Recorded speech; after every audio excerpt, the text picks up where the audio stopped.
رب اشرح لي صدري ويسر لي أمري واحلل عقدة من لساني يفقهوا قولي. لك الحمد يا الله،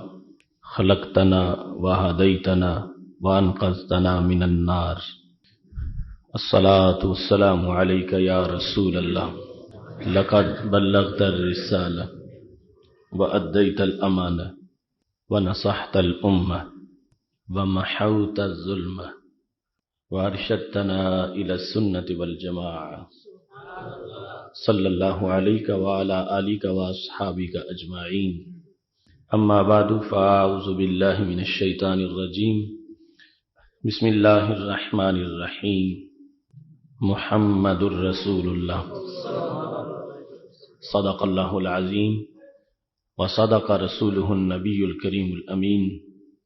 إن الله وملائكته يصلون على النبي يا أيها الذين آمنوا صلوا عليه وسلموا تسليما. الصلاة والسلام عليك يا سيدي يا رسول الله وعلى آلك وأصحابك يا حبيب الله. مولاي صل وسلم دائما أبدا على حبيبك خير الخلق كلهم، منزه عن شريك في محاسنه فجوهر الحسن فيه غير منقسم. يا أكرم الخلق مالي من ألوذ به سواك عند حلول الحادث العمم. ربي صل وسلم دائما أبدا على حبيبك خير الخلق كلهم. اللہ تبارک و تعالی جل جلالہ وعم نوالہ واتم برہانہ وعظم شانہ کی حمد و ثنا اور حضور پر نور شافع یوم النشور، دستگیر جہاں، غم گسار زماں، سید سرورام، حامی بے قسم، قائد المرسلین، خاتم النبیین، احمد مجتبی جناب محمد مصطفیٰ صلی اللہ علیہ وآلہ واصحابہ وبارک وسلم کے دربار گوہر بار میں ہدیہ درود السلام عرض کرنے کے بعد، نہایت ہی محتشم حضرات و خواتین، رب ذوالجلال کے فضل اور توفیق سے آج ہمارے خطبہ جمعۃ المبارک کا موضوع ہے مسئلہ علم غیب، قسط نمبر 13۔ میری دعا ہے رب ذوالجلال ہم سب کو قرآن و سنت کا فہم عطا فرمائے اور قرآن و سنت کے ابلاغ و تبلیغ اور اس پر عمل کی توفیق عطا فرمائے۔ رسول اکرم نور مجسم شفیع معظم صلی اللہ علیہ وسلم کو رب ذوالجلال نے جو عظمتیں اور رفعتیں عطا فرمائی ہیں، ان میں سے ایک بہت بڑا شعبہ رسول اکرم صلی اللہ علیہ وسلم کے علوم کا ہے۔ ان علوم میں سے ایک شعبہ علوم غیبیہ کا ہے کہ خالق کائنات جل جلالہ نے نبی اکرم نور مجسم شفیع معظم صلی اللہ علیہ وسلم کو اپنی طرف سے علوم غیب کے کئی خزانے عطا فرمائے، جس کی بنیاد پر نبی اکرم صلی اللہ علیہ وسلم اللہ کی عطا سے غیب کے امور پر مطلع بھی تھے، انہیں جانتے بھی تھے، اور تقاضا حکمت کے مطابق جب چاہتے تھے لوگوں کو بعض پر مطلع بھی فرما دیتے تھے۔ اور یہ موضوع جس میں آگے پھر بہت سے شعبہ جات ہیں، 12 اقساط اس سے پہلے آپ سماعت کر چکے ہیں، آج اس کی 13ویں قسط ہے، اور انشاءاللہ تبارک و تعالی ابھی متعدد اقساط اسی موضوع پر بیان کی جائیں گی۔ سید عالم نور مجسم شفیع معظم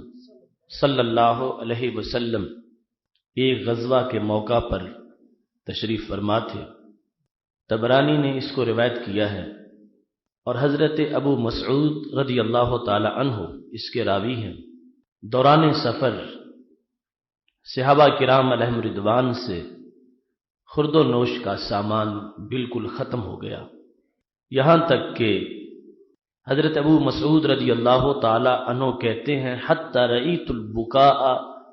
فی وجوہ المؤمنین والفرح فی وجوہ المنافقین. جب قلت خوراک کا مسلسل قافلے کو سامنا تھا تو مجھے بعض صحابہ کرام علیہم رضوان کے چہرے پر بہت زیادہ پریشانی دکھائی دینے لگی، یہاں تک کہ یوں محسوس ہو رہا تھا کہ بعض تو رونے کی حالت کے قریب پہنچ گئے ہیں. اور دوسری طرف میں نے دیکھا کہ منافق جوں خوراک ختم ہو رہی تھی اور مشکلات کا سامنا تھا تو ان کے چہرے پر خوشی کے آثار نمایاں ہو رہے تھے. اس تبصرے سے یہ بھی پتہ چلتا ہے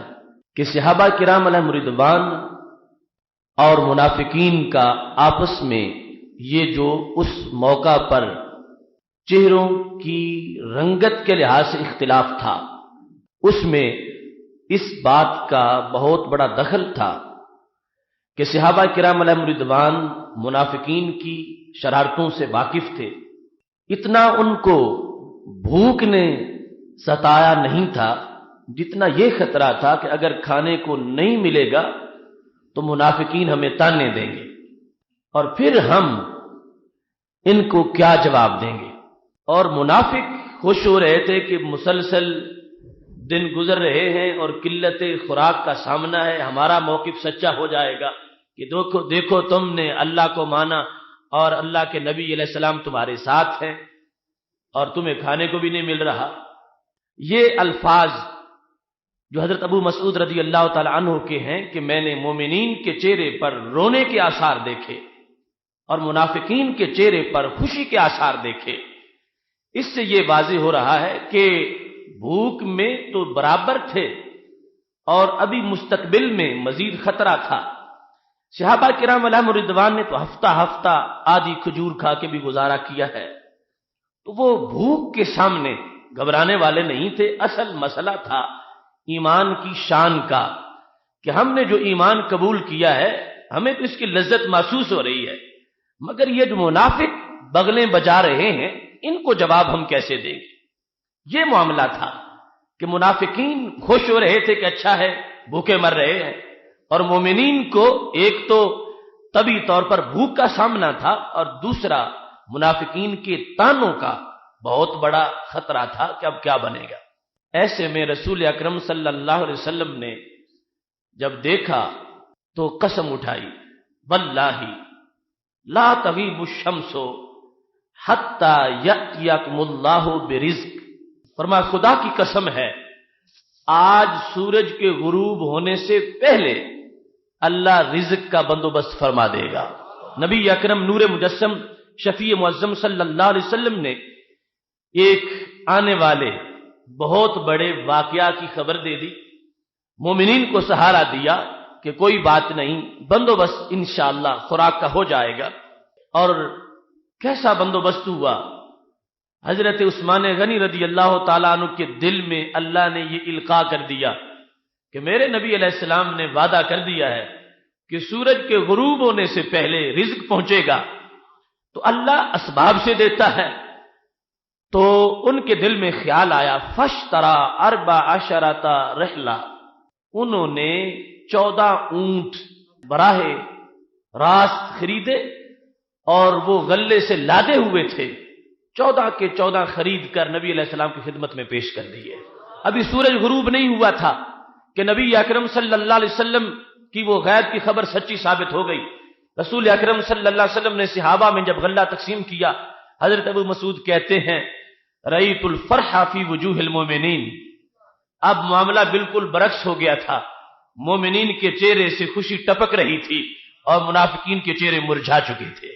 اب ان الفاظ سے بھی پتا چلا اصل معاملہ یہ تھا کہ شان کا اظہار ہو جائے. رسول اکرم نور مجسم شفیع معظم صلی اللہ علیہ وسلم نے جب غلہ تقسیم کیا، مومنین کو خوشی ہے، منافقین کو غلہ دیکھ کر اب افسوس ہو رہا ہے کہ یہ کیوں آ گیا، ہم نے ان کو تانے دینے تھے اور ہم نے ان کو مجبور کرنا تھا. یہ خالق کائنات جل جلالہ کی دی ہوئی توفیق ہے کہ رسول اکرم نور مجسم شفیع معظم صلی اللہ علیہ وسلم نے جو خبر دی تھی سورج کے غروب سے پہلے پہلے صحابہ نے اس کو سچا ہوتا دیکھ لیا۔ حضرت ابو مسعود کہتے ہیں اس موقع پر میں نے نبی اکرم صلی اللہ علیہ وسلم کو ایک دعا مانگتے سنا، دعا لعثمان ما سمعتہ دعا لأحد قبل۔ رسول اکرم صلی اللہ علیہ وسلم نے اس موقع پر حضرت عثمان غنی رضی اللہ تعالی عنہ کے لیے ایک دعا مانگی، میں نے اس سے پہلے کبھی بھی رسول اللہ صلی اللہ علیہ وسلم کو کسی کے بارے میں وہ دعا مانگتے نہیں سنا تھا۔ جو دعا آپ نے حضرت عثمان غنی رضی اللہ تعالی عنہ کے حق میں مانگی کہ وہ موقع جو کہ ایک ایمان کے امتحان کا بھی موقع تھا اور ویسے بھی بہت بڑی ضرورت تھی، خالق کائنات جل جلالہ کی فضل پر بھروسہ کرتے ہوئے رسول اکرم صلی اللہ علیہ وسلم نے اعلان کر دیا تھا، اور اس کا جو ظاہری سبب بنا وہ سیدنا عثمان غنی رضی اللہ تعالیٰ عنہ کی دولت تھی کہ جنہوں نے اپنا پیسہ خرچ کر کے اس رزق کے وعدے کو پورا کر دیا جو نبی اکرم صلی اللہ علیہ وسلم نے اپنے صحابہ سے فرمایا تھا۔ اور وعدہ یہ تھا حتی یأتیکم اللہ برزق، اللہ تم کو رزق دے دے گا۔ تو اللہ اپنے بندوں سے جس طرح کہ اس نے قرآن کی حفاظت کا ذمہ تو خود لیا ہے مگر کرواتا قرآن پڑھنے والوں سے ہے، ایسے ہی اس نے نبی علیہ السلام نے اس وقت اعلان فرما دیا کہ اللہ رزق عطا فرما دے گا۔ وہ وعدہ پورا ہو گیا کہ اللہ نے اپنے ہی بندے کے دل میں بات ڈال دی، انہوں نے پیسہ خرچ کر کے اپنے بھائیوں کے لیے رزق کا بندوبست کر دیا۔ سیدنا صدیق اکبر رضی اللہ تعالی عنہ ارشاد فرماتے ہیں کہ رسول اکرم نور مجسم شفیع معظم صلی اللہ علیہ وسلم کے عہد زرنی میں ایک شخص نے چوری کی۔ جب اس چور کو پکڑ کے نبی علیہ الصلوۃ والسلام کے سامنے لایا گیا تو آپ نے بولا فقتلوہ، اس کو قتل کر دو۔ تو صحابہ کرام علیہم رضوان نے جب یہ حکم سنا تو حکمت پوچھنے کے لیے کہ یا رسول اللہ صلی اللہ علیہ وسلم اس کا جرم تو ہے چوری کرنا، مگر آپ اس کی سزا جو تجویز فرما رہے ہیں وہ قتل ہے۔ تو مطلب یہ تھا کہ السارق والسارقۃ فاقطعوا ایدیہما، کہ چور مرد ہو یا عورت تو اس چوری پر اس کا ہاتھ کاٹو۔ تو اس نے چوری کی ہے، جرم اس کا قتل والا نہیں ہے لیکن سزا اس کی آپ کی زبان سے قتل والی وہ ہمیں سنائی دے رہی ہے۔ تو نبی اکرم صلی اللہ علیہ وسلم نے فرمایا میرے صحابہ ٹھیک ہے اس کا ہاتھ کاٹ دو۔ اب اس چور کا ہاتھ کاٹ دیا گیا۔ رسول اکرم صلی اللہ علیہ وسلم کے وصال کے بعد جب سیدنا صدیق اکبر رضی اللہ تعالیٰ عنہ کا زمانہ آیا، امام سیوطی نے خصائص کبریٰ میں اس کو روایت کیا ہے، اس چور نے دوبارہ چوری کی تو رسول اکرم صلی اللہ علیہ وسلم کی بتائی ہوئی شریعت کے مطابق اس کا ایک پاؤں کاٹ دیا گیا۔ سیدنا صدیق اکبر رضی اللہ تعالیٰ عنہ کے زمانے میں اس نے تیسری بار کی تو پھر ہاتھ کاٹ دیا گیا، اس نے پھر چوتھی بار کی تو پھر پاؤں کاٹ دیا گیا۔ دونوں ہاتھ بھی کٹ گئے اور دونوں پاؤں بھی کٹ گئے، حتی سرقہ، یہاں تک اس نے پھر چوری کی۔ پانچویں مرتبہ جب اس نے چوری کی، جب سیدنا صدیق اکبر رضی اللہ تعالیٰ عنہ کے سامنے اس کو پیش کیا گیا تو اس کا فیصلہ سنانے سے پہلے سیدنا صدیق اکبر رضی اللہ تعالیٰ عنہ نے لوگوں کو متوجہ کیا، اس وقت کو یاد کرو، کان رسول اللہ صلی اللہ علیہ وسلم عالم بہذا، نبی علیہ السلام کی زبان سے جو اس وقت نکلا تھا حقیقت میں وہی اس کا حکم تھا، لیکن بظاہر ہم چونکہ دیکھ نہیں رہے تھے کہ اس کا مستقبل کیا ہے، ہم یہ دیکھ رہے تھے کہ اس نے ایک بار چوری کی ہے اور ایک بار چوری پر قتل نہیں کیا جاتا، ہاتھ کٹتا ہے، ہم ظاہر کو دیکھ رہے تھے لیکن وہ آنکھ تو سارے مستقبل کو بھی دیکھ رہی تھی۔ فرمایا اب میں حکم دیتا ہوں اس کو لے جاؤ، اس کو قتل کر دو، اس واسطے کہ اس کا یہی حکم ہے، شرعی طور پر ہم نے دیکھ کے آنکھوں سے یہ حکم دیا ہے اور ہمارے نبی علیہ السلام نے پہلے ہی حکم عطا فرما دیا تھا۔ اس کو قتل کر دیا گیا۔ اب اس حدیث سے یہ بھی پتا چلتا ہے کہ نبی اکرم صلی اللہ علیہ وسلم کی ہر ادا میں کوئی نہ کوئی حکمت ضرور ہوتی ہے۔ اب صحابہ کرام علیہم رضوان کے سامنے بظاہر وہ شرعی حکم تھا کہ چور کا ہاتھ کاٹا جائے، انہوں نے سمجھنے کے لیے پوچھا تو نبی علیہ السلام نے فرما دیا ان کا ادراک یہاں تک ہے، ان کے سامنے وہ کچھ نہیں جو میں دیکھ رہا ہوں، تو انہیں میں اس کا جو مکلف ہے اسی کا حکم دیتا ہوں، لہذا صحابہ اس کا ہاتھ کاٹ دو۔ لیکن جب نتیجہ آگے پہنچا تو کمال ادراک ہے سیدنا صدیق اکبر رضی اللہ تعالیٰ عنہ کا، جن کو رمض شناس سے نبوت کہا جاتا ہے۔ جس وقت نبی اکرم صلی اللہ علیہ وسلم نے صحابہ کے سامنے یہ فرمایا تھا، لوگوں اللہ نے ایک بندے کو اختیار دیا تو اس بندے نے اللہ کے پاس جانے کو پسند کر لیا۔ سارے صحابہ تقریر سن رہے تھے، کسی کو رونا نہیں آیا۔ سیدنا صدیق اکبر رضی اللہ تعالیٰ عنہ کو رونا آ گیا۔ جب نبی علیہ الصلوۃ والسلام کا وصال ہوا تو پھر دوسروں کو پتا چلا کہ ہم اس دن کہتے تھے یہ بوڑھا روتا کیوں ہے، آج پتا چلا کہ یہ سمجھ رہے تھے کہ بات کون سی ہو رہی ہے۔ وہ کسی اور بندے کی بات نہیں تھی، خود نبی علیہ السلام کی بات تھی کہ اللہ نے فرمایا تھا چاہو تو دنیا میں ہمیشہ رہو، چاہو تو میرے پاس آ جاؤ۔ تو نبی علیہ السلام نے فرمایا میں نے خود اللہ کے پاس جانے کو پسند کر لیا ہے۔ تو اوروں کی وہاں تک سوچ نہیں جا رہی تھی، سیدنا صدیق اکبر رضی اللہ تعالی عنہ کا خیال پہنچ چکا تھا۔ ایسے ہی یہاں اب کئی سال گزر چکے تھے اور لوگ مجمع عام میں بیٹھے یہی سوچ رہے تھے کہ ایک چور ہے، اب اس چور کی چوری کا فیصلہ کرنا ہے، امیر المومنین کو اس کے بارے میں حکم دیتے ہیں۔ سیدنا صدیق اکبر رضی اللہ تعالیٰ عنہ کا خیال دربار رسالت میں پہنچا ہوا تھا۔ فرمایا میں اس کا فیصلہ دینے سے پہلے نبی علیہ السلام کے علم غیب کا اعلان کرنا چاہتا ہوں کہ آپ نے کئی سال پہلے اس کی آج والی حالت کو دیکھا ہوا تھا، اس بات سے فرما دیا تھا کہ یہ پکا مجرم ہے، یہ ضرور قتل ہو کے رہے گا، چوری کے جرم کی وجہ سے ہی کہ جب کسی کے ہاتھ بھی کٹ جائیں، پاؤں بھی کٹ جائیں، پھر بھی چوری کرے تو اس کی سزا پھر قتل ہوتی ہے۔ محبوب علیہ الصلوۃ والسلام نے پہلے ہی اس غیب کی علم کا ادراک فرما لیا تھا۔ رسول اکرم نور مجسم شفیع معظم صلی اللہ علیہ وسلم اپنے گھر میں تشریف فرما تھے، گوشت کا تحفہ گھر میں پہنچا۔ حضرت زید بن ثابت رضی اللہ تعالی عنہ کے پاس کچھ لوگ بیٹھے ہوئے تھے مسجد نبوی شریف میں۔ انہوں نے حضرت زید سے کہا کہ جاؤ نبی علیہ السلام سے ہمارے لیے بھی کچھ حصہ لے آؤ۔ حضرت زید دروازے پہ پہنچے اور جا کے کہا یا رسول اللہ صلی اللہ علیہ وسلم، میرے کچھ دوست بیٹھے ہیں اور وہ چاہتے ہیں کہ گوشت کا تبرک ہمیں بھی مل جائے، اور وہ بھوکے ہیں اور گوشت کھانا چاہتے ہیں۔ فرمایا ارجع الیہم انہم قد اکلوا بعدک، زید واپس چلے جاؤ، تمہارے آنے کے بعد انہوں نے گوشت کھا لیا ہے۔ حضرت زید رضی اللہ تعالیٰ عنہ واپس گئے اور وہ جو منتظر تھے گوشت کے، انہوں نے پوچھا کہ زید آپ ہمارے لیے گوشت نہیں لائے؟ نبی علیہ الصلوۃ والسلام کے دربار سے تو منگتا خالی نہیں آتا، تو آپ گوشت لینے گئے تھے اور خالی واپس آ گئے ہیں۔ تو انہوں نے کہا کہ مجھے نبی علیہ السلام نے فرمایا ہے ارجع الیہم قد اکلوا لحما بعدک، کہ انہوں نے تیرے بعد گوشت کھا لیا ہے، تم کھا چکے ہو، مجھے یقین ہے نبی علیہ السلام کے جملے پر، اس لیے میں واپس آ گیا ہوں۔ تم نے کہا ہم نے تو کوئی گوشت نہیں کھایا۔ جس وقت حضرت زید نے جا کے کہا کہ وہ کہتے ہم نے تو گوشت نہیں کھایا، فرمایا میں ان کے منہ کے اندر زید تمہارا گوشت دیکھ رہا ہوں،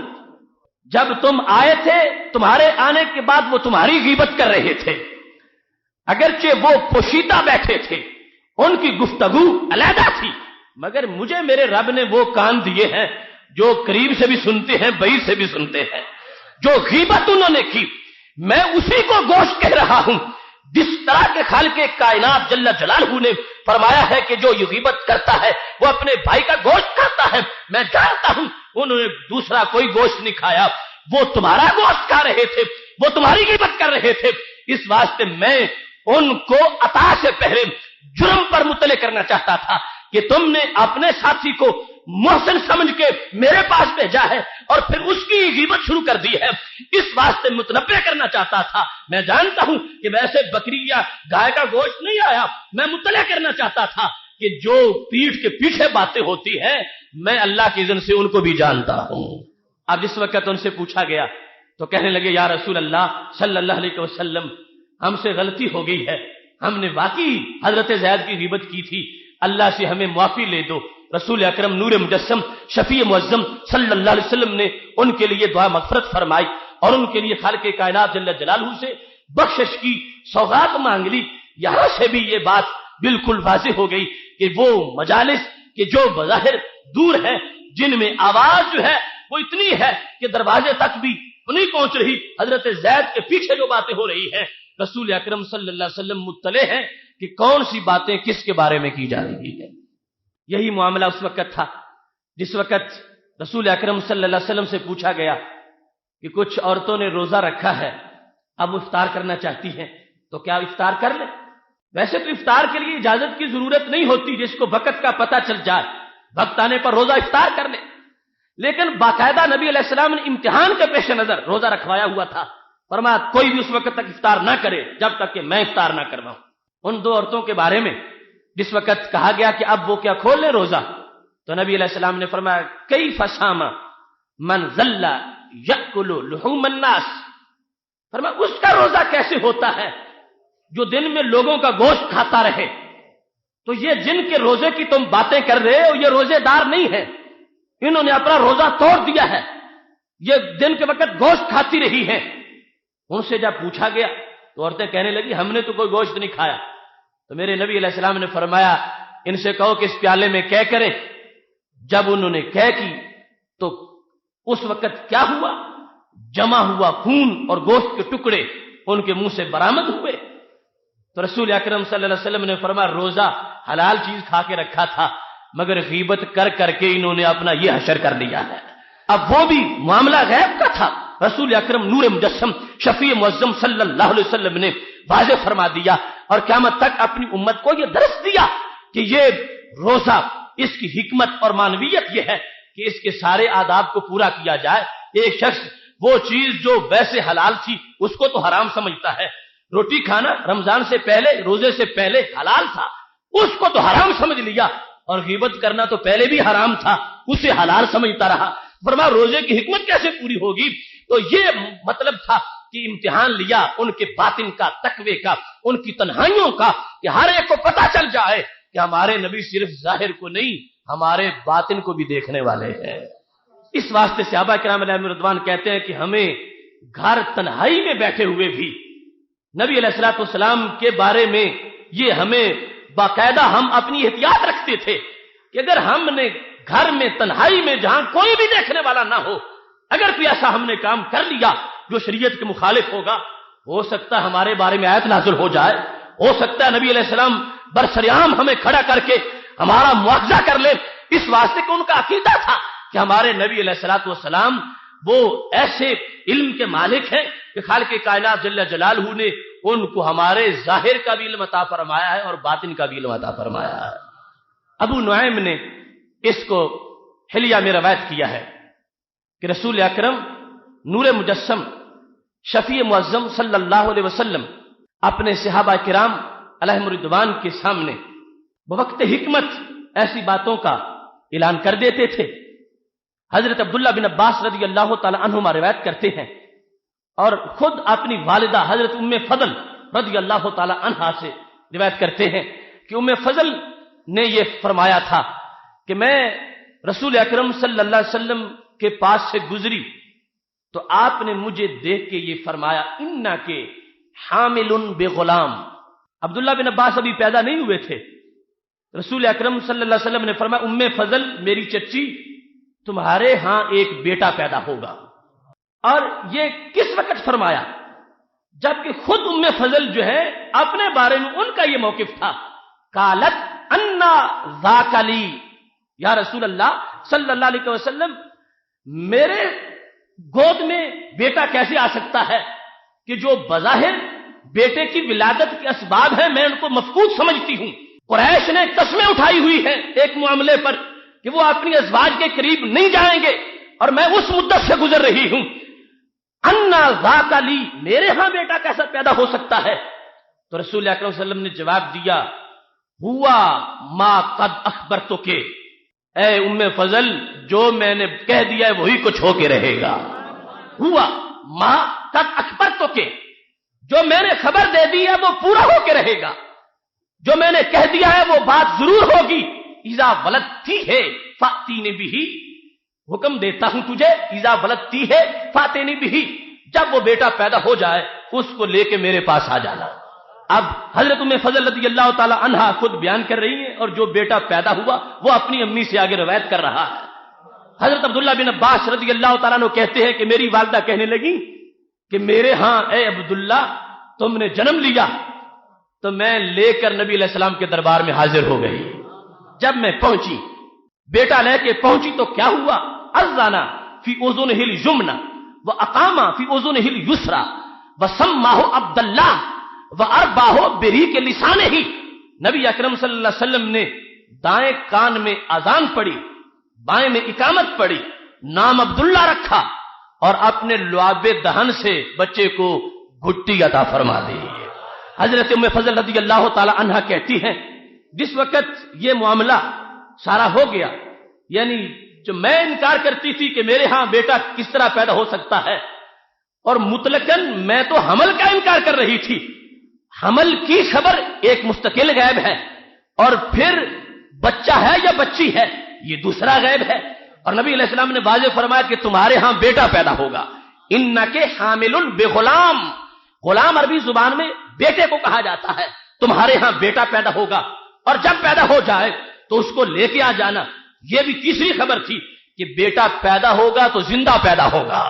وقت ولادت وہ فوت نہیں ہو جائے گا، زندہ ہوگا، جس وقت وہ پیدا ہو جائے اس کو میرے پاس لے آنا۔ ام فضل خود ان تینوں باتوں کی صداقت پر گواہی دیتے ہوئی کہتی ہیں میں جب لے گئی نبی علیہ السلام نے نام بھی رکھا، گھٹی بھی دی، اور اس کے بعد کیا فرمایا، اذهبی بأبی الخلفاء، جاؤ بادشاہوں کے دادے کو لے جاؤ، اذهبی بأبی الخلفاء، یہ جس کو آج میں نے گھٹی دی، جس کا نام میں نے عبداللہ رکھا، میری چچی یہ بادشاہوں کا باپ ہوگا، یہ خلفاء کا باپ ہوگا، اذهبی بأبی الخلفاء۔ تاریخ میں دیکھو صدیوں تک حضرت عبداللہ بن عباس کے بیٹوں نے حکومت کی ہے، سارا عباسی خاندان، اس کی پوری تاریخ اور ان کی سلطنت رسول اکرم نور مجسم شفیع معظم صلی اللہ علیہ وسلم نے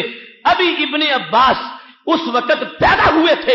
گھٹی دیتے وقت یہ فرما دیا تھا ابن عباس کل بھی زندہ ہے، عبداللہ بن عباس پرسوں بھی زندہ ہے، یہ بڑا ہوگا، اس کی شادی ہوگی، اس کے بیٹے ہوں گے، اس کے پوتے ہوں گے، اس کے پڑپوتے ہوں گے، وہ بادشاہ بنیں گے، ایک صدی تک نہیں کئی صدیوں تک راج ہوگا۔ لوگوں کو شک ہے کہ کیا نبی علیہ السلام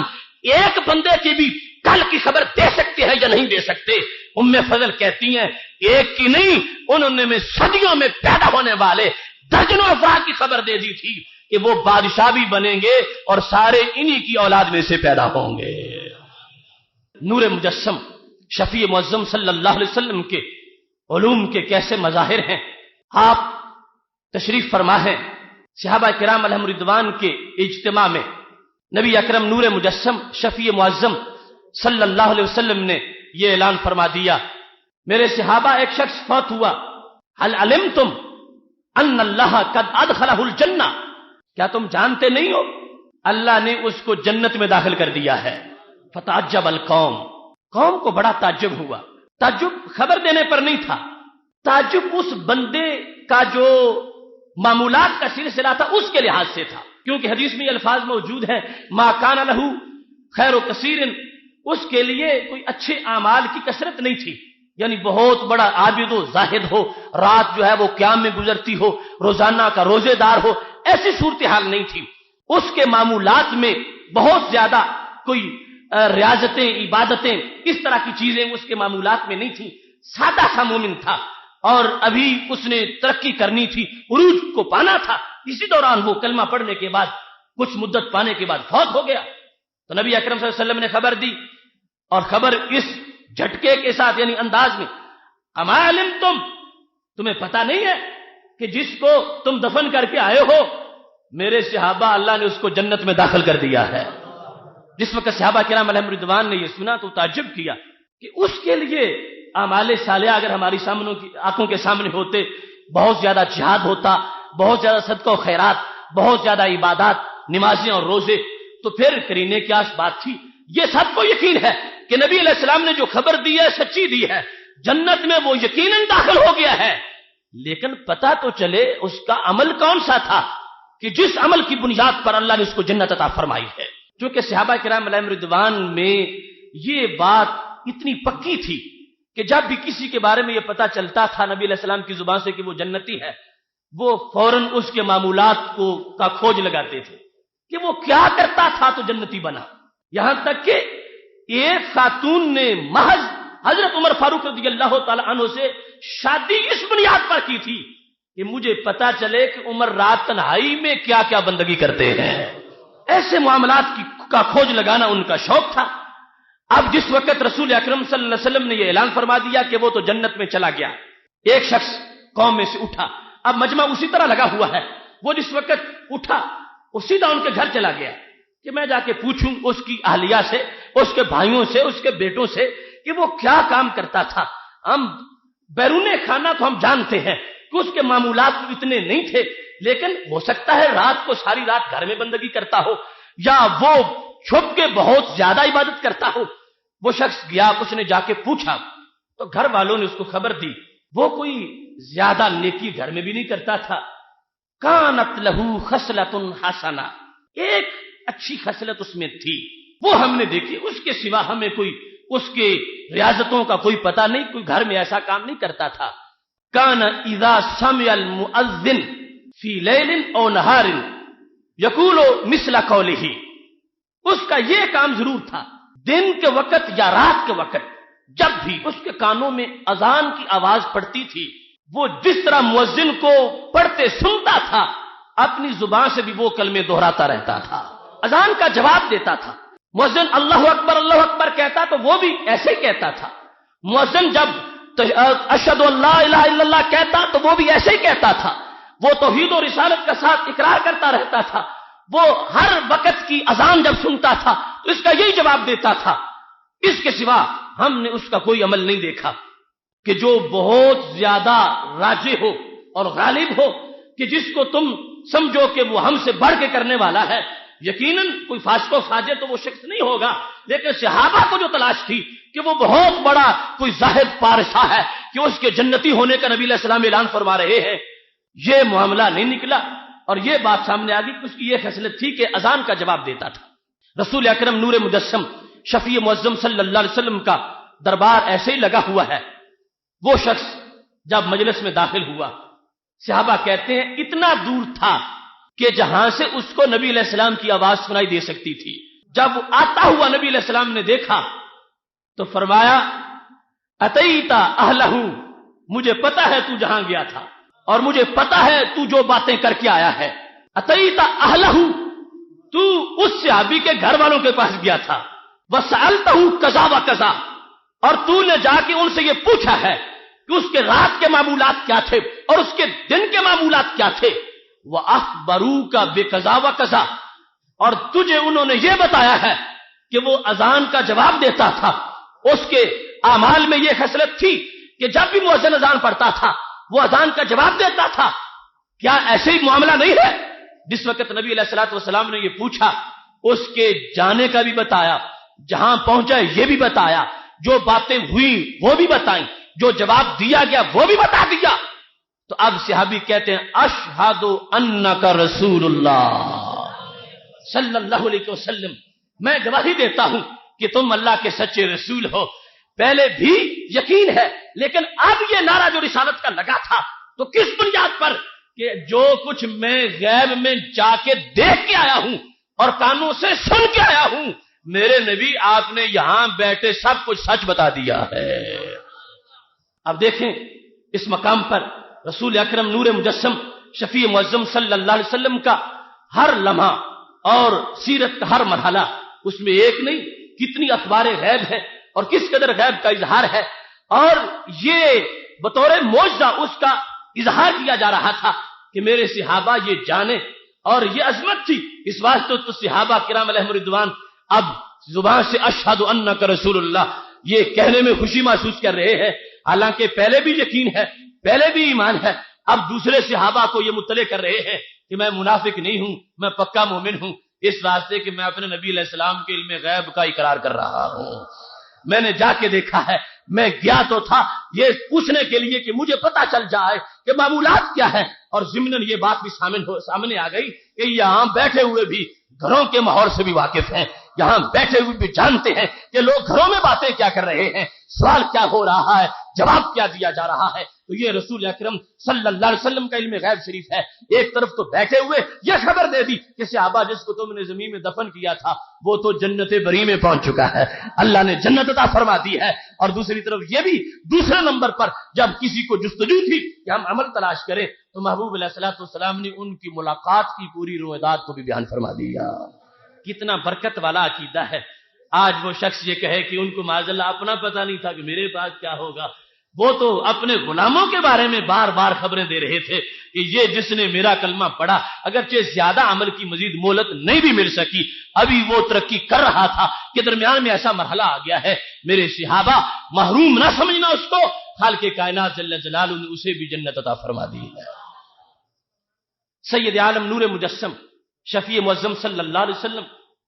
اپنے گھر سے باہر تھے، بہقی نے اس کو روایت کیا ہے، حضرت ام سلمہ رضی اللہ تعالی عنہا کہتی ہیں کہ ہمارے پاس گوشت کا تحفہ آیا، تھوڑا سا ہی تھا،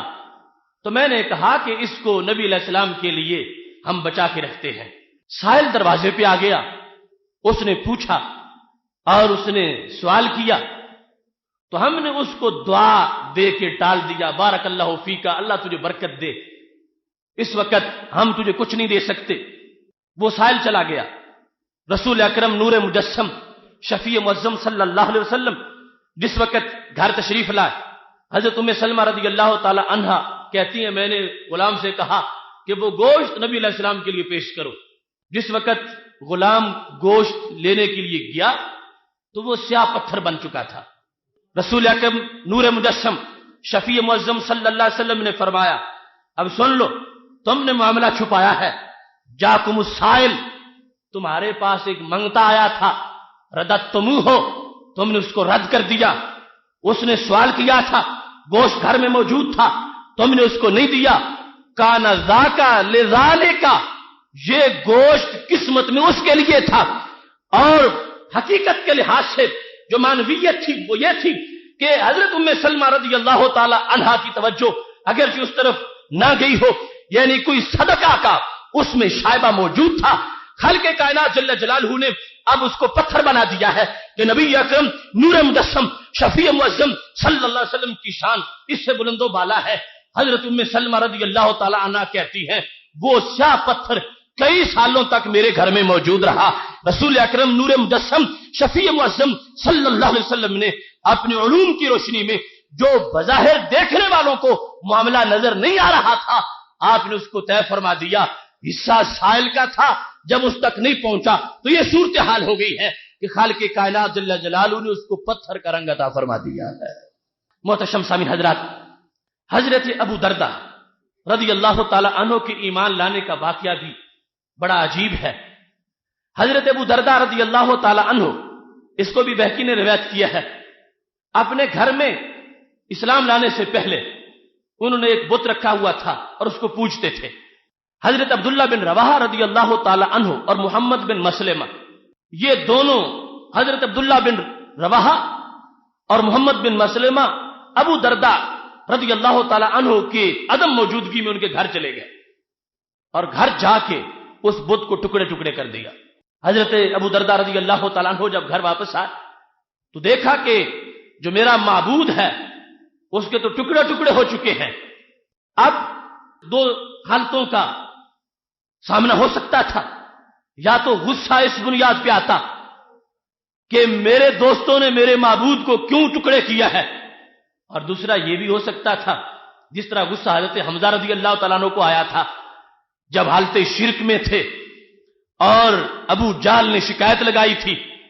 کہ تمہارا بھتیجا ہمارے بتوں کو گالیاں دیتا ہے اور ہمیں بے وقوف کہتا ہے، تو انہوں نے کہا تھا اگر تمہیں بے وقوف نہ کہے تو کیا کہے کہ بے جان چیزوں کو تم سجدے کرتے پھرتے ہو۔ اب یہ انسان کی طبیعت ہے کہ رخ جدھر ہو جائے، اور اللہ کا فضل ہے حقیقت میں۔ جس وقت حضرت ابو دردہ رضی اللہ تعالیٰ عنہ نے دیکھا کہ معبود جو ہے اس کی ٹانگ کہیں پڑی ہے، سر کہیں پڑا ہے، ٹکڑے ٹکڑے ہو چکا ہے، تو غصے میں کہا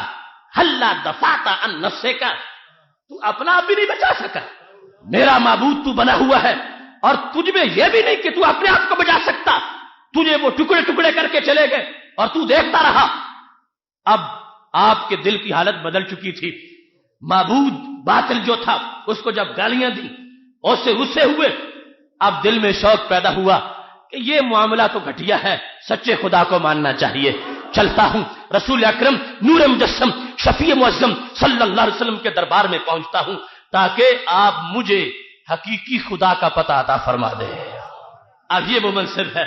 رسول اکرم نور مجسم شفیع معظم صلی اللہ علیہ وسلم کا جس کے بارے میں رب فرماتا الف لام را کتاب انزلناہ الیک لتخرج الناس من الظلمات الی النور. ہم نے تجھ پر قرآن اس لیے نازل کیا ہے تاکہ جو اندھیرے میں ہیں ان کو پکڑ کے نور سے عطا فرما دو، نور کی بلندیاں دے دو اور ان کو جنت عطا فرما دو. اب حضرت ابو درداء رضی اللہ تعالیٰ عنہ گھر سے نکلے ہیں. جب نبی علیہ الصلوۃ والسلام کی دہلیز پر پہنچنے والے تھے، حضرت عبداللہ بن رواحہ نے دیکھ لیا.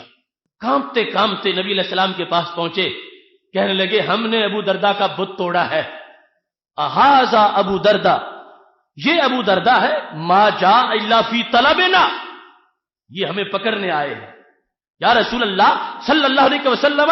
ابو درداء اس وقت بڑے غصے میں آ رہے ہیں، ہم اس کا معبود جو باطل تھا اس کے بت کو توڑ کے آئے ہیں اور وہ چلتے چلتے اب ہمیں پکڑنے کے لیے آ گئے ہیں. جس وقت نبی اکرم نور مجسم شفیع معظم صلی اللہ علیہ وسلم کے سامنے حضرت ابو درداء کے بارے میں حضرت عبداللہ بن رواحہ رضی اللہ تعالی عنہ نے اس تشویش کا اظہار کیا تو میرے محبوب علیہ السلام کا جواب کیا تھا؟ لا عبداللہ بن رواحہ، جو تم کہتے ہو وہ بات نہیں ہے. اب جو گھر میں حضرت ابو درداء نے بت کو گالیاں دی تھیں نبی علیہ السلام کے کان سن چکے تھے،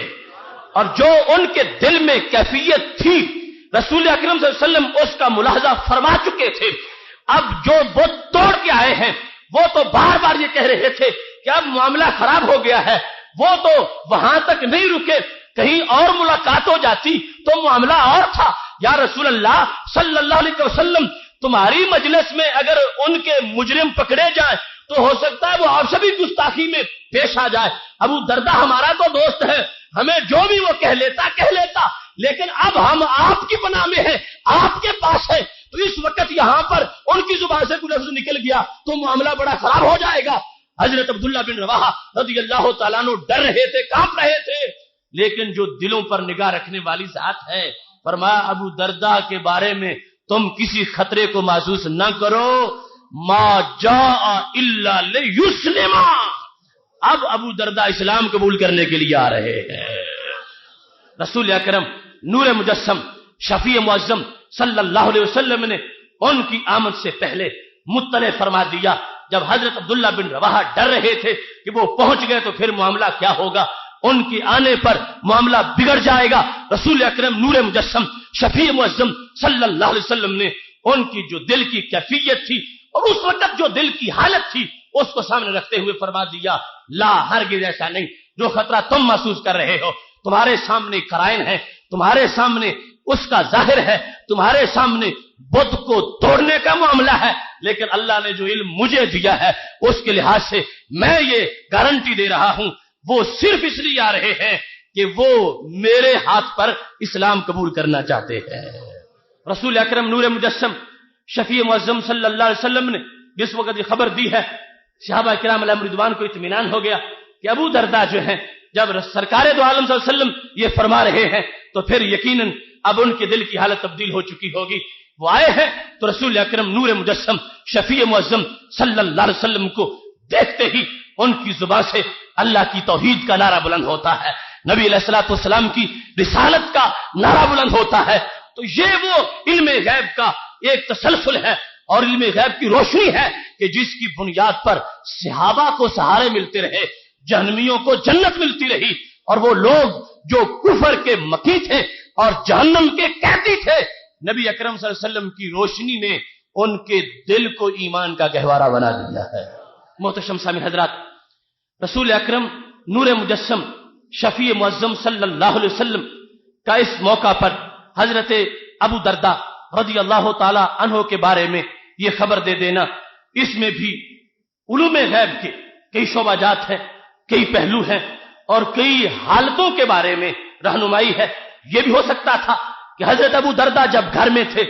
بت کو دیکھا ٹوٹا ہوا ہے، غصہ آیا تھا اور حلہ دفاتا نفسے کا یہ جملہ بولا تھا، لیکن گھر سے باہر نکلتے غصہ ٹھنڈا ہو جاتا، بتوں کی محبت پھر غالب آ جاتی اور کہتے ٹھیک ہے یہ ٹوٹ گیا ہے، کسی اور کو پوج لیتا ہوں، کسی اور کو سجدہ کر لیتا ہوں. رسول اکرم نور مجسم شفیع معظم صلی اللہ علیہ وسلم تک پہنچنے کے اندر بہت سے لمحات گزرے ہیں، بہت سی کیفیات اور بہت سی حالات کا وہاں پر تغیر و تبدل ہو سکتا تھا، مگر میرے محبوب علیہ الصلوۃ والسلام کے علوم کا وہ جو وسعت ہے اس سے پوری طرح یہ بات ثابت ہو رہی تھی کہ جب اپنی زبان سے احتجاجاً جملہ انہوں نے بولا، وہ حالت، اس کے بعد متصل حالت، سفر کی ابتدا کی حالت، سفر کی انتہا کی حالت، اور نبی علیہ الصلوۃ والسلام کے دربار تک پہنچنے کی حالت، یہ تمام حالات جو ہیں یہ رسول اکرم نور مجسم شفیع معظم صلی اللہ علیہ وسلم کے سامنے ہیں۔ اس واسطے واضح طور پر ضمانت دیتے ہوئے فرما دیا، لا اے عبداللہ بن رواحہ، جو تمہیں خطرہ ہے وہ ہرگز کوئی بات نہیں ہے، یقیناً یہ آ رہے ہیں، لیکن اس لیے ہے آج ہمارا بننے کے لیے، ہماری غلامی کا پٹا ڈالنے کے لیے اور ہمارے عشق کا جام پینے کے لیے آ رہے ہیں۔ صحابہ کے بھرے مجمع نے دیکھ لیا کہ محبوب علیہ السلام نے جو خبر عطا فرمائی تھی اللہ نے اس خبر کو سچ ثابت فرمایا تھا۔ محتشم سامعین حضرات، یہ اس موضوع کی 13ویں قسط ہے، انشاءاللہ تبارک و تعالی ابھی اس کی متعدد اقساط ہوں گی اور ان کے اختتام پر پھر سوالات کے جوابات جو مختلف سوال میرے پاس پہنچے ہیں ان کی تفصیلاً صورتحال اور پس منظر، جس طرح ابھی میں نے اس میں بیان کیا کہ سیدنا صدیق اکبر رضی اللہ تعالی عنہ نے جس وقت چور کا معاملہ 5ویں مرتبہ دیکھا تو پھر توجہ پہنچی کہ پہلے نبی علیہ السلام نے جو فرمایا تھا اس کا مطلب کیا تھا۔ اب ایک ظاہر بین تو آج اس حدیث کو پڑھ کے یہ بھی کہہ سکتا ہے کہ معاذ اللہ نبی علیہ السلام کو یاد نہیں تھا کہ چور کی سزا کیا ہوتی ہے، اور سزا جو ہے وہ قتل کی تجویز فرما دی۔ یہ ظاہری الفاظ دیکھنے والا یہ بھی کہہ سکتا ہے، مگر جس کے دل میں ایمان کی حلاوت ہے وہ سمجھتا ہے کہ اگرچہ مجھے سمجھ نہ آئے تو میری سمجھ کا قصور ہے، یقیناً وہاں کوئی عظمت ضرور موجود ہوگی۔ رسول اکرم نور مجسم شفیع معظم صلی اللہ علیہ وسلم کا ہر وہ معاملہ جو ہمیں سمجھ نہ آ رہا ہو تو یہ سمجھا کرو کہ وہاں عظمت ایسی ہے کہ جو ہماری عقل سے ماورا ہے۔ وہاں تک پہنچنا صدیقین کا کام ہے اور اس کو سوچنا ایمان کی اعلیٰ حرارت کا کام ہے۔ یہ انداز سیدنا صدیق اکبر رضی اللہ تعالیٰ عنہ نے ہمیں سمجھایا۔ جو لوگوں نے اعتراضات بنائے ہوئے ہیں وہ اسی نوعیت کے ہیں، اور حقیقت میں کوئی لمحہ بھی ہمارے نبی علیہ السلام کا ایسا نہیں گزرا کہ جس میں کسی عظمت کا ظہور نہ ہو رہا ہو اور جس میں کوئی درجہ بلند نہ ہو رہا ہو، اس واسطے کہ وہ زندگی جس میں ایک منٹ بھی جھوٹ کا آ سکے، اس زندگی کی رب کا قسم اٹھانا یہ رب کی شان کے لائق نہیں ہے۔ لا عمرو کا کہہ کر جو رب نے نبی علیہ السلام کی پوری عمر کی قسم اٹھائی ہے تو یہ اس بات کا اعلان ہے کہ اس عمر کا ہر لمحہ عروج والا تھا، اس عمر کا ہر لمحہ پہلے سے زیادہ عظمت والا تھا، اور اس کا ہر لمحہ پہلے سے زیادہ علم والا تھا، اور ہر لمحہ پہلے سے زیادہ اختیار والا تھا۔ اللہ کی طرف سے جو نبی علیہ السلام کی عمر کی قسم اٹھا دی گئی ہے، اس قسم نے اس زندگی کے ہر لمحے کی عظمت کو دوبالا کر دیا ہے۔ وآخر دعوانا ان الحمد للہ رب العالمین۔